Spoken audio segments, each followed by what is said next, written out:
Les retraités sont souvent soumis à des conditions de vie très difficiles. Il y a des petites retraites, il y a des petits retraités, avec une augmentation du coût de la vie. Ne pas indexer les retraites, c'est faire baisser le pouvoir d'achat de nos retraités. Je le dis, c'est une faute et je m'y opposerai. Mon groupe, le groupe UDR, s'y opposera avec beaucoup de détermination. On voit bien aujourd'hui où est la facilité de la part de ce gouvernement.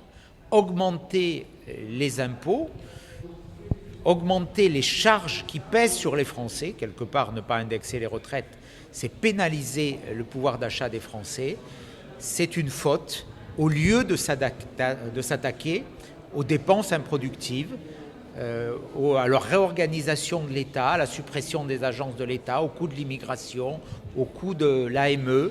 Tout cela, le Premier ministre n'en a pas parlé, tout ça, il ne le fera pas, prisonnier de ses alliances, notamment avec la gauche et avec la Macronie. Donc nous nous opposons à cette mesure qui va pénaliser, frapper nos retraités. La position de la France depuis des semaines, elle est ambiguë. On a vu que cette réaction dénotée après la mort du leader du Hezbollah, qui était le responsable de l'attentat qui a tué 58 parachutistes français. La réaction du président de la République a choqué, son absence de réaction.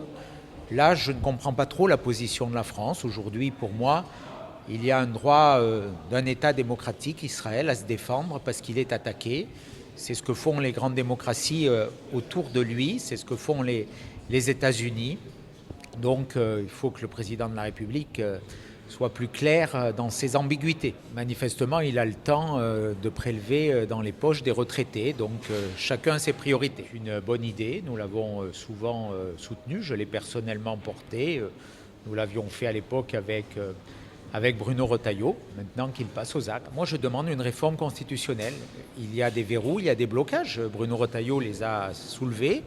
S'il met en conformité ses actes avec ses paroles, il faut qu'il propose, que le gouvernement propose une réforme constitutionnelle. Elle est sur la table, hein. Nous l'avions préparée, Bruno Retailleau et moi.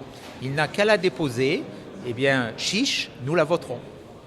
C'est un sujet majeur qui préoccupe les Français. Il faut s'y attaquer avec beaucoup plus de volonté. Quand on voit qu'on diminue cette année la promotion des internes, on continue dans les stupidités de la gestion comptable de la santé.